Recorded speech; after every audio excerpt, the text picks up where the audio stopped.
125 పరీక్షిత్తు దేహత్యాగములను విడిచిన స్థలము గంగానదీ తీరము. 126 చచ్చిపోయిన పాముని పరీక్షిత్తు ఏమహాముని మెడలో వేసెను. సమీక మహర్షి. 127 సమీకుని కుమారుడు శృంగి. 128 పరీక్షిత్తు కుమారుడు జనమేజయుడు. 129 సర్పజాతిని నశింపజేయడానికి జనమేజయుడు చేసిన యాగము సర్పయాగం. ప్రథమ స్కంధం సమాప్తం.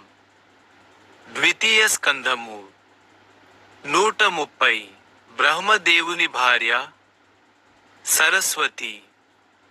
131 భూమిని చాపగా చుట్టుకుని మోసుకుపోయిన రాక్షసుడు హిరణ్యాక్షుడు. 132 హిరణ్యాక్షుని వధించినవాడు వరాహస్వామి. 133 సుయజ్ఞుని తల్లిదండ్రులు అకూతి ప్రజాపతి. 134 అకూతి ఎవరి కుమార్తె? స్వయంభువ మనువు. 135 సుయజ్ఞుని భార్య పేరు దక్షిణ. 136 దక్షిణ సుయజ్ఞుని సంతానము పేరు సయములు.